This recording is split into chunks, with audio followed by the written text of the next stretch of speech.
a friend who will talk about when life lifes you. It's an interesting way of phrasing it, right? But I like it. It definitely captures the fact that sometimes things happen that you just don't expect, that are outside of your control, and you're not sure what to do with them. Sometimes those things are just turbulence, things that kind of disrupt your day and set things a little off kilter. And sometimes those things can be a little traumatic, whether that's a big T or a little t. Today's guest gives us some examples of some of the big T traumatic things that can happen. But more importantly, he gives us some great tools that are easier than we might realize, that cost us nothing, and that are easily at our disposal, that can actually help be a buffer against everything from the turbulence to the bigger T's. We're talking the PTSD level T's. So the next time life lifes you or things happen outside of your control and you know what's affecting you, you're going to want to remember that there are things you can do about it. And we talk about them here today. You're going to get a lot out of this episode, and you probably know somebody else who can benefit from it. So be sure to pass it along. I'm glad you're here. Welcome to The Grit Show, Growth on Purpose. I'm your host, Shauna Rodriguez, and I'm happy to be here with you as your guide for all of us growing together as seekers and thrivers.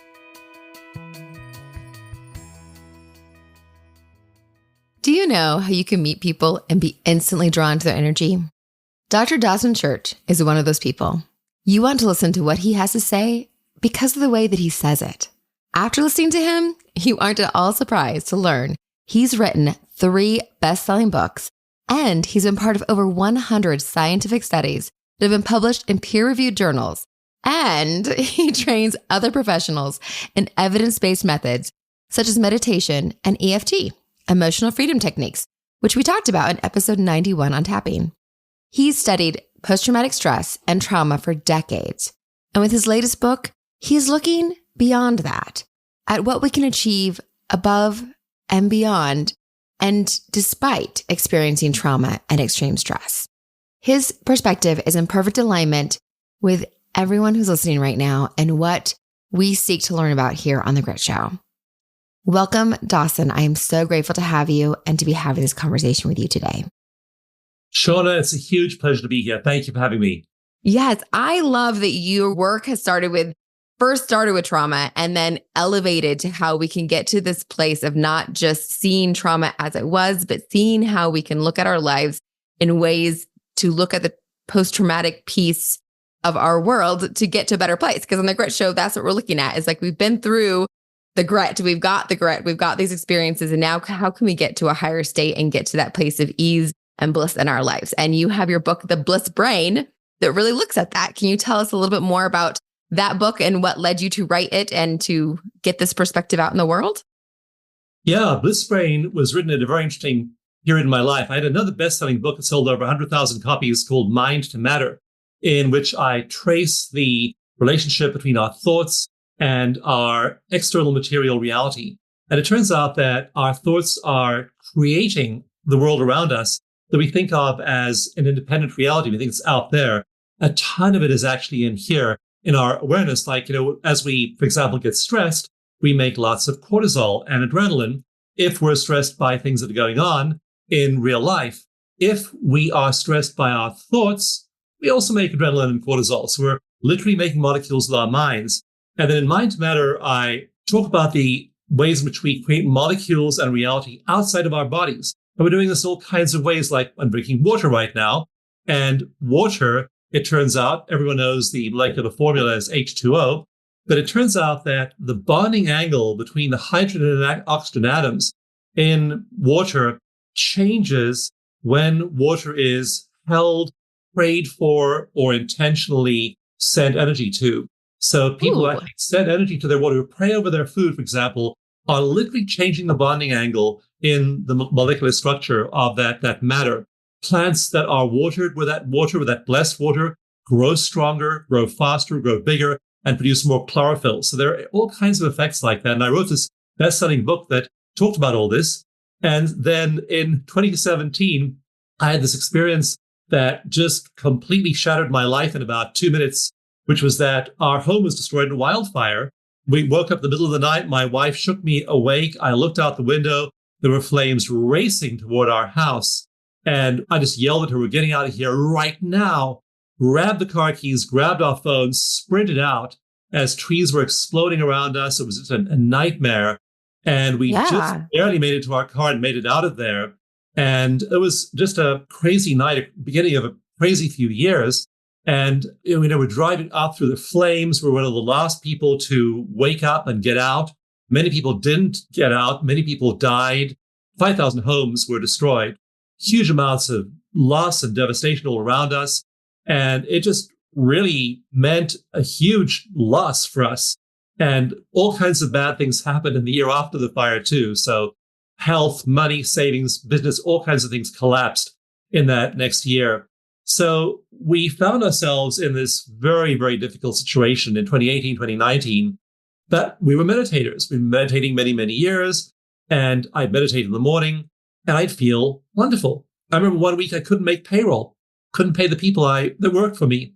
And I did my meditation, and I just affirmed prosperity.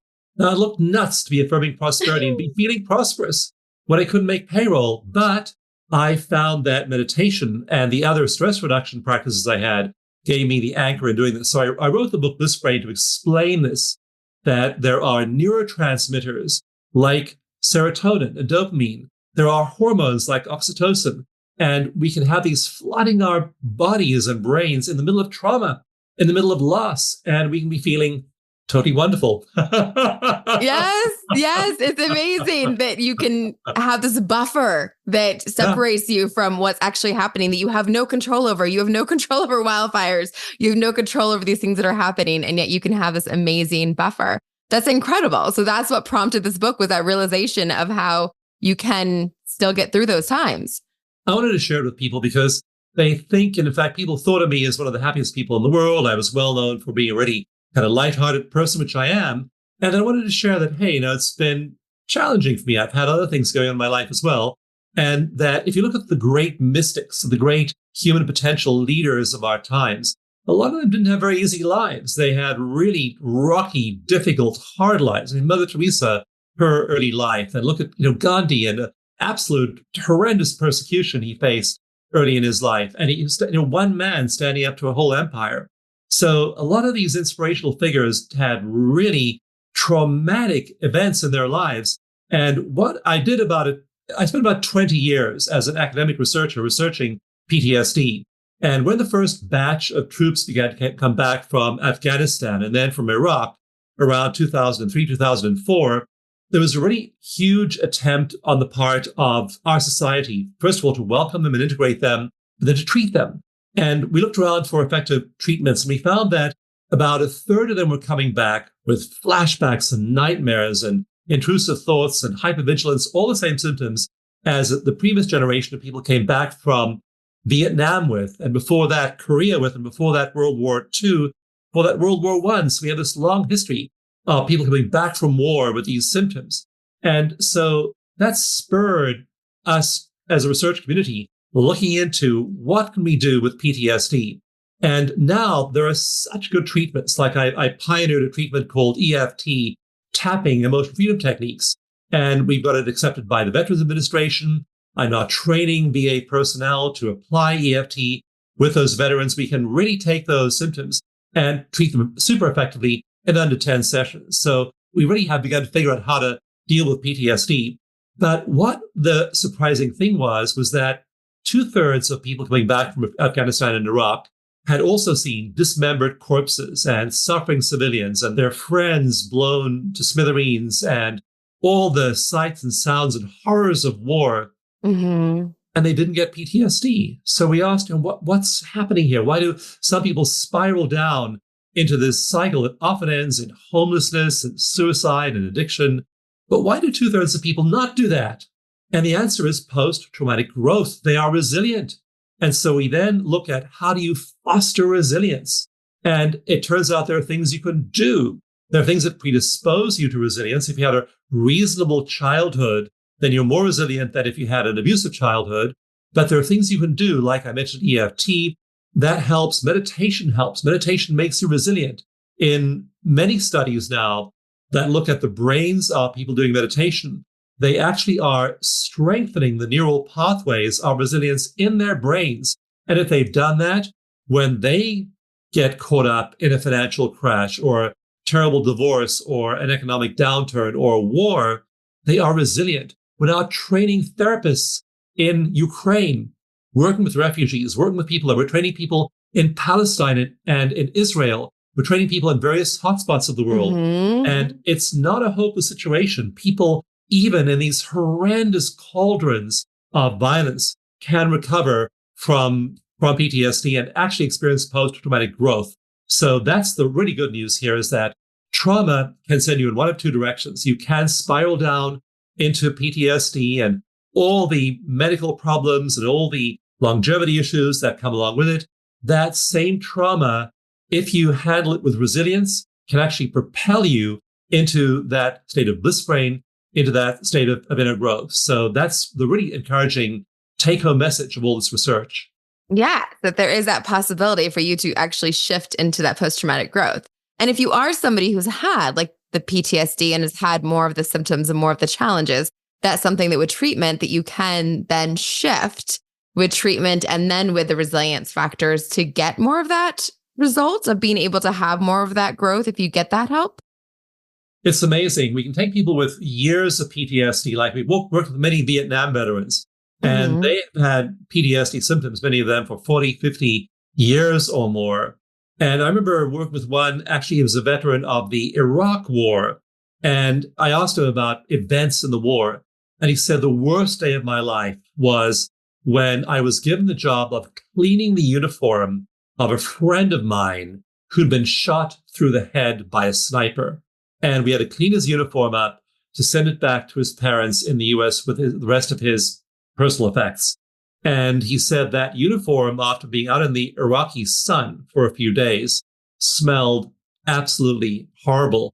And here I had to clean this uniform in the medic's hut and bleach to try and get rid of this blood stains and the smell. And it smelled so bad he had to run out of the hyperventilate to get enough air, run and hold his breath while he would clean it.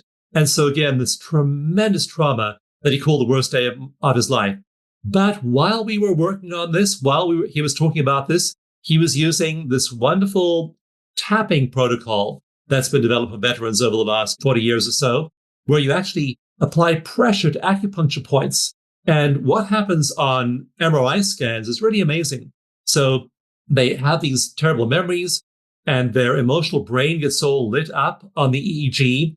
And then when they start to tap, all of that emotion, all of that activation of the limbic system, of the emotional brain, just goes away. And the calm, they remember the event. They no longer are emotionally triggered by the event. And so he just got calmer and calmer and calmer and calmer. And a few months later, I ran into the same young veteran at a military conference and asked him about the event. You know, that event you said was the worst day of your life, when you had to clean the uniform of your friend and the whole experience. And he said, oh, that was the worst day of my life. That was an act of love, because I'm glad I was the one assigned to clean the uniform. I knew him. I knew who he'd lost, and I did it with such appreciation for him. And I so felt good about sending that uniform back off to his family. So now he's gone from seeing this as the worst day of his life to an act of love, radical shift in thinking. That's resilience. And it can happen that quickly in one session, 2 sessions. In our guidelines for the Veterans Administration, 10 sessions or less to erase most of the symptoms of PTSD in most veterans. So we can recover. There are those two paths, and it doesn't have to take us like 6 months or 10 years of therapy or 10,000 hours. We can learn to reshape the way our brain processes information very, very quickly. Yes. And it really sounds like with the tapping and that physical piece of it to integrate things is a really beneficial aspect of that as well. Do you think that's really made a difference with processing trauma? Yeah, when you watch those EEG scans on the monitor, when people are processing trauma, so it might be a car crash, might be a terrible divorce, might be losing a loved one, might be losing a job, and you see that emotional brain is all lit up on the screen. and they start to tap, just simple tapping on these acupuncture points on thereir bodies. And there's just 13 of them. There aren't a whole lot of difficult routines to memorize. You just tap on these, but you have to be really thinking about the trauma at the same time. It's called exposure. You're remembering it. You're lighting up those neural pathways. What you're then doing is you're calming them all down with this soothing signal of tapping. And then the body gets calm while remembering the bad thing. So when you remember the bad thing later, 6 months or a year from now, you recall it still. It just no longer has that emotional charge behind it, that negative charge that it carried earlier. So yeah, it's the tapping that reduces that emotion. That's wonderful. I had somebody else that was on my podcast to talk about tapping. And when she was explaining to me, it felt to me like she was like, you're going to get a massage and loosening up the muscle. And that this is the way of like massaging the brain. You can't actually touch the brain, but the tapping is what's actually loosening the brain to be able to kind of release those pieces so it doesn't hold it so tight and to kind of let go of those pieces. So I love that that's been found, that that's the resource that folks are able to use to be able to get to that next phase to release those pieces. Yeah. I'm so glad we have these therapies. We have meditation now. We have EFT tapping. We have mindfulness. We have many, many good therapies now that we didn't really have or have any research on. If you go back 30, 40, 50, 60 years, one of my friends was talking to me the other day. He says, I meditate, I tap. My parents, they just suffered. Yes. You don't have to suffer. Yes, they were just taught to push everything down and to pretend that didn't exist and to just put things away instead of being able to find a way to work through it and process and get to the other side of it. Deny, dissociate. Yes. Didn't realize that those weren't necessarily effective strategies. Right. Yes, the fallout from doing those pieces. And so in your book, The Blissful Brain, does it really talk about how to apply some of these pieces and work through some of this, or does it just explain the science behind it? What it does is it makes the analogy of addiction. And one of the interesting things is, I asked myself, how can I be so high when I've just lost everything? And what I began to look into was a particular molecule called anandamide. And anandamide is what's part of what's called the endocannabinoid system in our bodies. We have all these natural cannabinoids that our bodies produce. And anandamide is one of the most important ones. And it has the same molecular structure as THC, which is the active molecule in marijuana. It docks with the same receptor sites in the brain. And so when you meditate and you have this explosion of anandamide in your brain, it's like having smoked marijuana or had a big dose of marijuana. But not only marijuana, another molecule we find rises in the brains of meditators is dopamine. And dopamine is active in heroin and cocaine addiction. We find there's a big rise in serotonin. Serotonin has the same chemical structure as psilocybin, magic mushrooms. Why do magic mushrooms work?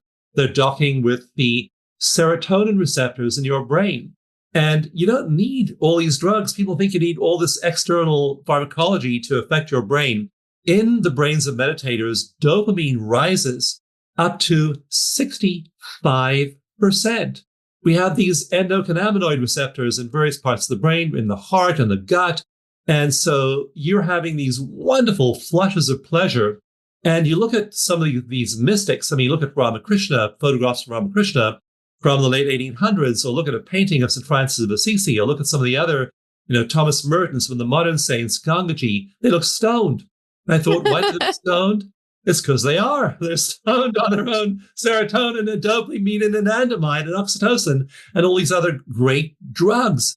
So, you ask people about drug experiences, and what you'll find with seasoned meditators is they'll say, oh, yeah, I tried them, but they got me 75% of the way that I get in meditation every day anyway. So if you generate all of these wonderful pleasure neurotransmitters endogenously inside your own body, you don't need to go try to find them out there, because you're already generating them internally. So I wrote Bliss Brain to explain to people what these chemicals are, why you feel so good. Why do I feel just on top of the world? Why do I feel so creative? In one study, the researchers found that there was a twofold increase in creativity after you did this. Another study looked at resilience, dramatic increase in the neural circuits of resilience after meditation, after tapping, after other stress reduction techniques. So we have so much inner potential that we have inside of us that is untapped. And, occasionally you may need to go to your doctor or go take some kind of a drug. But the potential of your own internal pharmacopoeia, your own internal pharmacy, is so enormous. Like one psychiatrist I know, 2 of her siblings committed suicide. Depression runs in the whole family. Her mother was depressed. Her father was depressed. 2 of her brothers committed suicide. She says, I just exercise. She's realized that exercise generates all these endorphins. And so her drug, her endorphins don't come from a bottle. They come from a natural source like exercise. And you can use all of these wonderful feel-good techniques to raise yourself to these states of ecstasy without any kind of chemical intervention at all. So with the research on it, is there a certain amount of time or certain type of meditation, or is there a certain, what are the parameters? Because I love that people have the tools inside themselves to be able to reach these states and to be able to do this. And yet we all tend to look externally. We go out to try to find things to fix instead of recognizing the power that we have and the abilities that we have to take care of ourselves and to address these things within. And sometimes it's like, but how do I do this? And how much do I need to give to this, and understanding that? So what are the parameters? Do we know? We do. And in Bliss Brain, I brought the lens of neuroscience, especially MRI studies, to meditation. And I asked what's effective. And it turns out that a lot of the stuff that people do is ineffective. And when I learned to meditate when I was 15 years old, the meditation master said, close your eyes and still your mind. And I thought, okay, well, I can do number 1. I can certainly close my eyes, still my mind. Evolution designed our minds and our brains to be active. There's a bird feeder outside my office window over here, and the birds land on the feeder, and then they peck at the feed, then they look up, they look down, they look to the side, they peck at the feed again, they look around, peck, feed, they look around. Why are they looking around? Their minds, they are not doing mindful eating. The attention is completely out there because there's a hawk that circles up ahead. And if you lose yourself in enjoyment of the birds see, the hawk's going to swoop down, and it actually does capture a bird every once in a while. And there's a cat that stalks down on the ground sometimes. It jumps up and tries to catch the birds. So the mindful bird becomes a meal for somebody else. And so our brains evolved to be very, very busy, very, very inattentive to what we're doing right now, always looking out for the next threat, the next opportunity. And so you constantly your mind. And so meditation styles that try and get you to do that usually aren't very effective. Ones that are effective use physiology, use biology, use breathing, for example. Slow your breathing down. And I developed this method called eco-meditation. Super simple, but all physiology, like a slow breathing rhythm of 6 seconds per in breath, 6 seconds per out breath. That one thing will shift you into heart coherence. Your heart beats become coherent when you're breathing 6 seconds in, 6 seconds out. That automatically trains your brain. Your brain waves become coherent, and it's purely physiological. So the mental meditations tend to be harder and less effective. The biological ones are the easier ones. Oh, that's good information. And so good to hear for people that are having a hard time finding that focus. And especially people who have been through trauma. Like we have one of the podcasts in our network is the Dog Tag Diaries, which is telling the stories of women in the military. And so as they're sharing their stories, a lot of it's talking about coming back from being overseas, and you're driving down the road looking for animals on the side of the road because that's what you were trained in Iraq to look for if there was a bomb inside the animal on the side of the road. And so when you're on all the time with your brain like that for survival, it's hard to focus and to be able to do other things.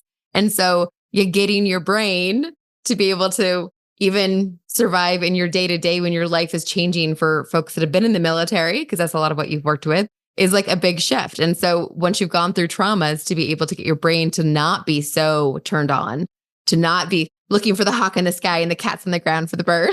Yeah, absolutely. It's a big shift. Yeah. So knowing that you can use your body and your body rhythms to help you do that is such a great awareness. And you actually have a tool, correct, that you have from your website for people to be able to use towards that, right?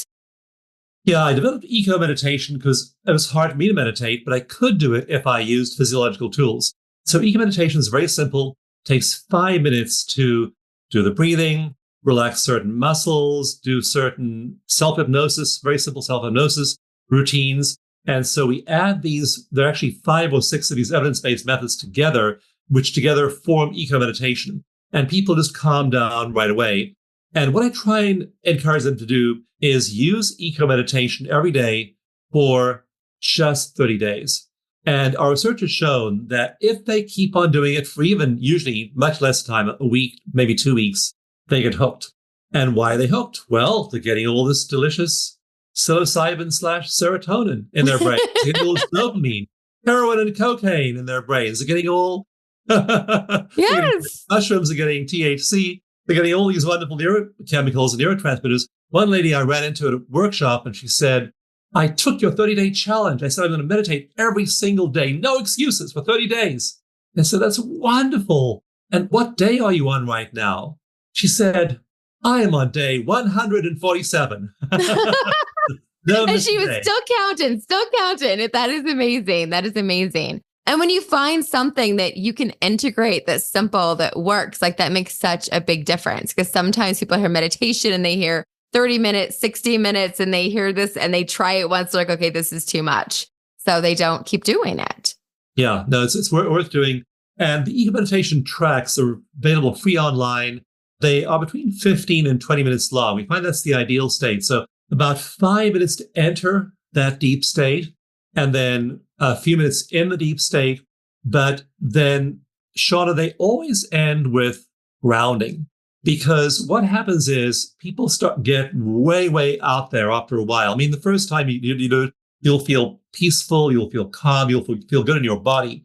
But do it for a few weeks, and you're starting to get into a really elevated state. And so all my recent research, the last 10 years or so, is focused on these elevated states that people get into, the great saints, the great mystics, where Rumi wrote his poetry from, and Hildegard of Bingen had her revelations from. So these elevated states start to happen after a while, and you can get really out there. So what has to happen is that you have to learn to ground and bring that experience down to earth.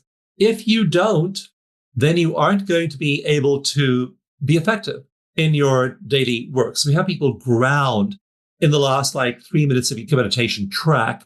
And that way they can go out, they can drive, and they can change the kid's diaper, and they can do their work and everything else. And we did one study recently, being published in a medical journal now, and we looked at what happens to their level of productivity when they do this for a month. Because we said, are they now going so far out there in meditation? Are they feeling so good that they aren't really able to engage with their work, family, everyday pursuits? We found just the opposite. We found that after 30 days, they were 20% more productive at home and work than they were before. So they actually got about a day extra in every week now of time available to them, because they're so much more creative and productive than they were before. So it has a positive effect on your daily life and productivity. That's incredible. I think everybody listening is like, I could take that. I could use that. That's exactly what I need more of in my life is more of those good chemicals and my brain functioning better, and to be able to have more opening and more of those pieces. And I feel like focus is something that everyone I talk to has a harder time having. And it seems like opening up your brain to allow these chemicals in and bathing those chemicals, that's something that it invites in, and it trains your brain to be able to do more of those things, I would think. Yeah. In fact, what we see in these Tibetan monks, for example, who've been meditating for 10,000 hours or more, is this part of the brain that is highly engaged and lit up on an MRI when you're focused, when you're highly focused. Like they'll sit there and do breathing, and they'll focus on a mantra, they'll focus on a yantra, on an image, and they'll do it for an hour, or they'll even do it for 4 hours, some of them. And this part of the brain called the orbitofrontal cortex. And the orbitofrontal cortex is highly active in these monks, and it's actually big. They work this thing out so much over the last 10,000 hours that they got like having gigantic muscles for attention in your brain. And so it develops 4 brain circuits we've been studying now. The attention network's one of them. The self-observation network is one of the others. People tend to be very self-focused, very narcissistic, and worried about me and mine, my body, my money, my love life, my career, all of these things. They're really focused on mine. The monks are not focused on mind. They're focused on love. They're focused on global well-being. They're focused on the all it is. They're focused on the great cycle of life in the universe. And so that is a transcendent focus. And so the part of the brain that processes the self is quiet in those monks. It's really active in most of us. In people with major depressive disorder, it's highly active. All they think about is themselves. They have very little mind share available for other people, for compassion, for altruism, for empathy. And in these monks and nuns, I just love seeing MRI scans of their brains because that network, it's a network that handles a lot of different emotions. And even though we label them differently in terms of outer emotional style, they're all mediated by the same brain region. And their compassion, their joy, their gratitude, their altruism, ecstasy, all of these are handled by the same brain region. And that brain region is just lit up. And we found in one study I did with some colleagues of people doing eco meditation for a month, we compared them to another control group. And we found that after a month, that brain region was completely lit up in these people just doing this for a month. And their structure of their brains, their literal physical structure of their brains began to change with that self-obsessed part of the brain just quietening down, and that compassion area, gratitude area being brightly lit up in everyday life. They weren't even meditating after a month. They wouldn't have to meditate to do that. They were able to enter those states just in normal states of consciousness. So you can shift your brain activity really quickly. It does not take 10,000 hours, but in these expert meditators, the effect is really pronounced, and attention is one of those key circuits.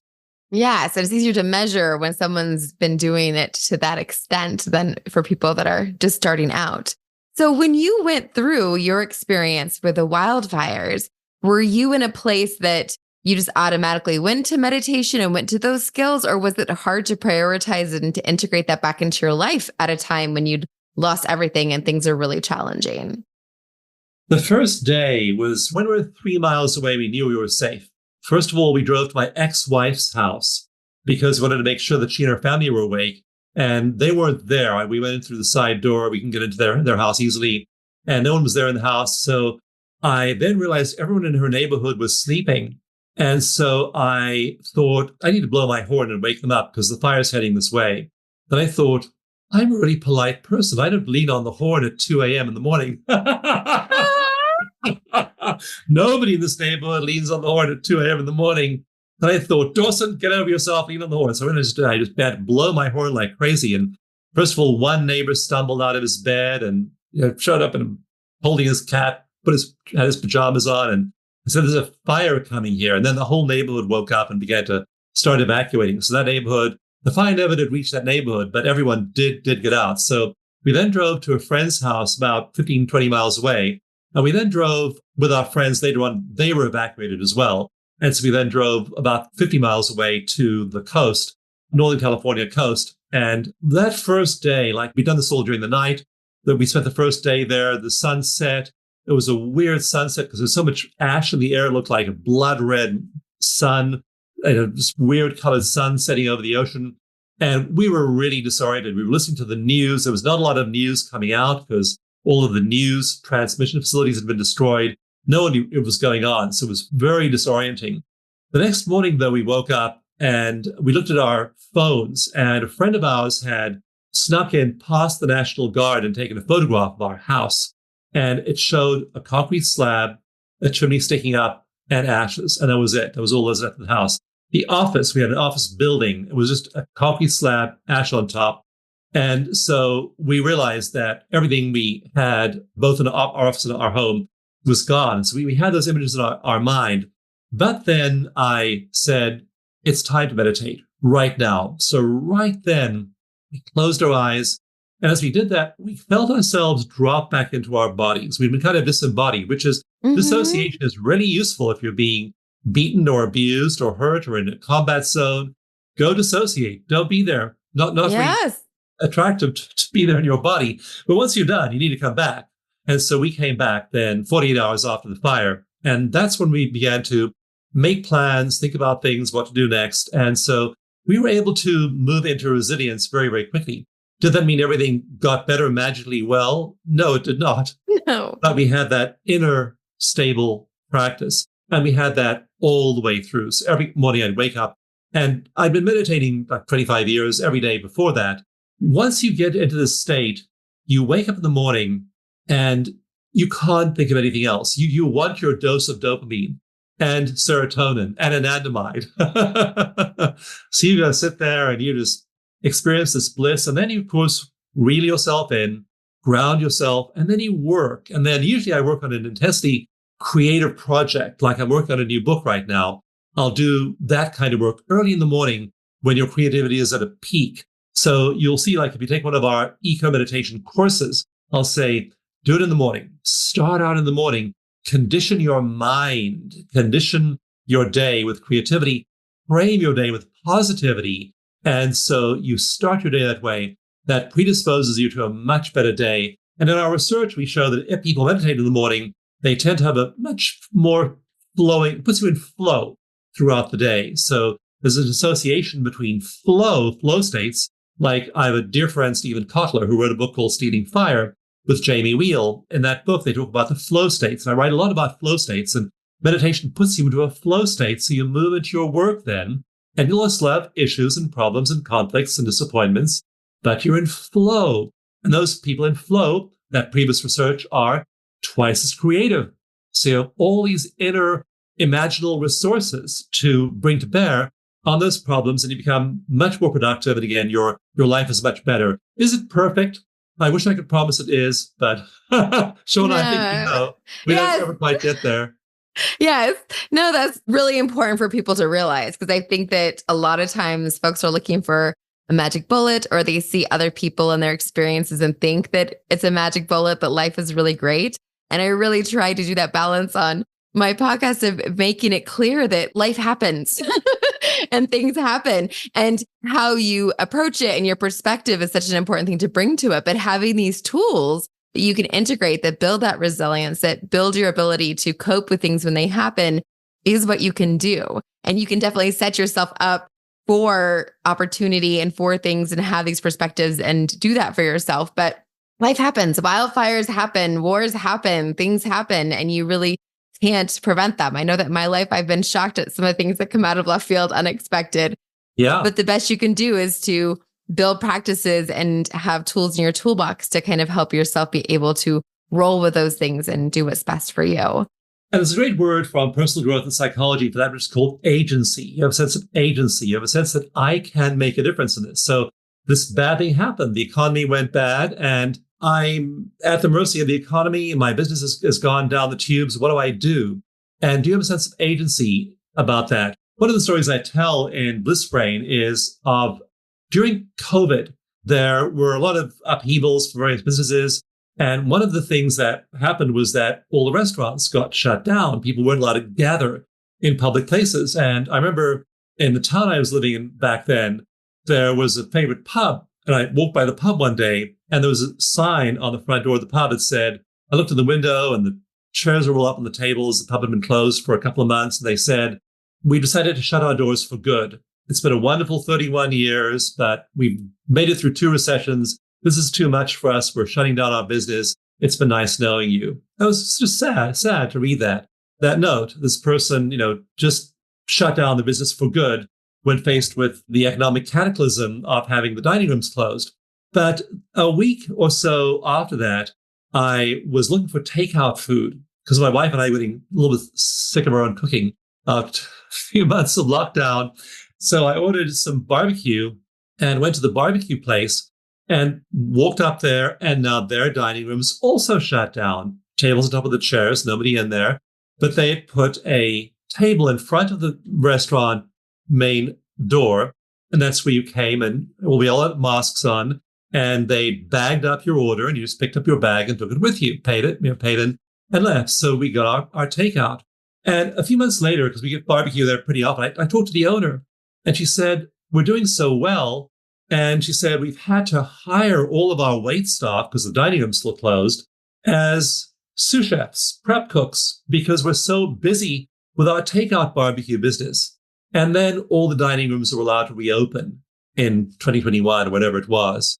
And guess what? She then had two businesses. She had the thriving takeout business and the dining room. So mindset, the one person had this same issue of all the restaurants being closed and quit. The second person said, I'm going to find a way out of this, and wound up having two businesses for the price of one. Yes. So it's our consciousness. We think it's happening out there. We think it's the recession, the government, the economy, all the stuff. It is here. This is what makes all the difference. And so that's where we have to focus. Yes, that is incredible. I definitely appreciate that. In each of our episodes, we always do a conversation around, we call it the self-maintenance minute. But it sounds like really your self-maintenance is prioritizing doing meditation on a regular basis as your resilience. Do you have anything else that you regularly do for self-maintenance or self-care in your life? Yeah, we have to pay attention to all the dimensions of our being. So what I do personally is like just before we began to record here, I was out mountain biking, and I mountain bike usually once a day, maybe twice a day sometimes. I paddleboard, I play pickleball, I do all kinds of things. And I look at other people in my demographic, most of whom are retired. And some of them are highly active, super healthy. Others are just like rolling downhill. So being physically active is really, really important. Food, just, you don't have to eat like super picky, but clean food, organic food, high quality food is really important. Lots of fluids is important. Supplements are important, but not excessively. Just, we get a lot of supplements from high quality food, and then your body may need more supplementation of magnesium or some other substance, and a doctor, a nutritionist, a functional medicine doctor can help you with that. So make sure you've got all of those pillars of your life in place.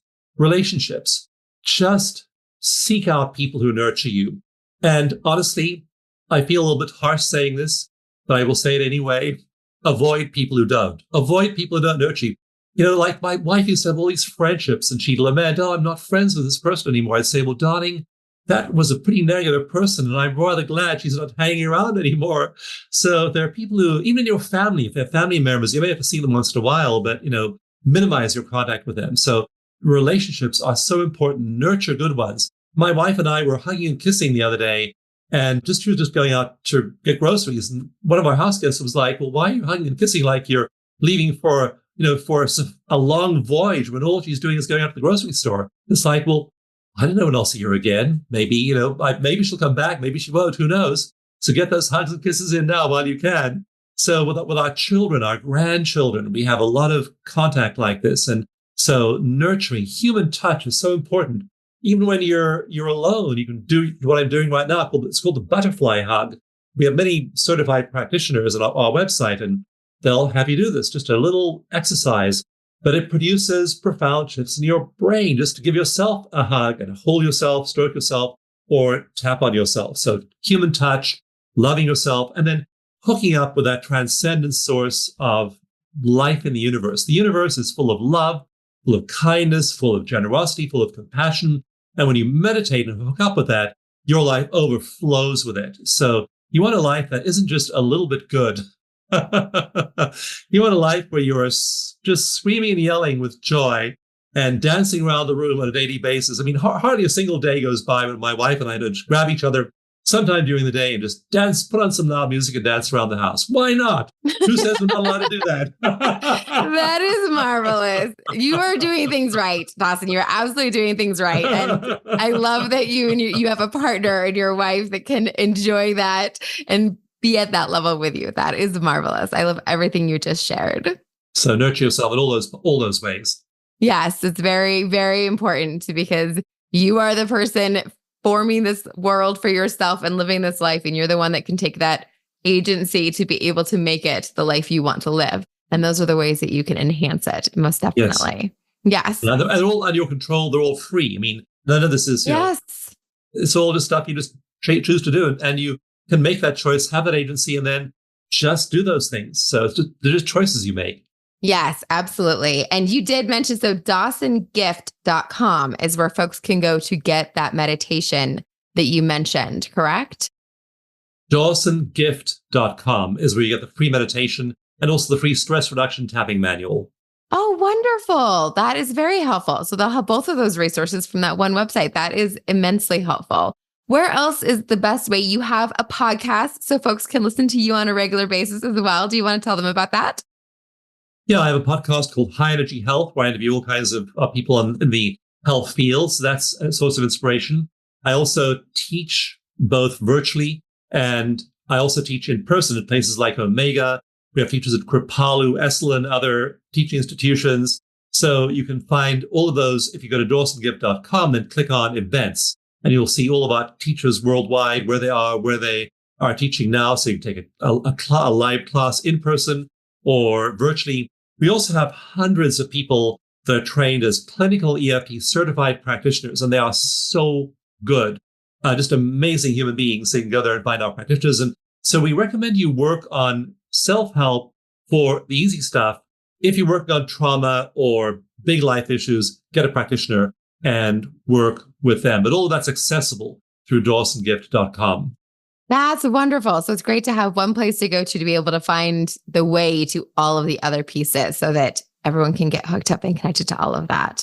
This has been such a valuable conversation. I value everything you shared with us, and I really feel like people are going to be able to take away the concept of the importance of meditation, the importance of doing this for themselves and what they can release in their brain and in their lives when they do that by simply integrating this. Thank you. Yeah, it's been a joy. Thank you for having me. Yes, thank you so much, Dawson.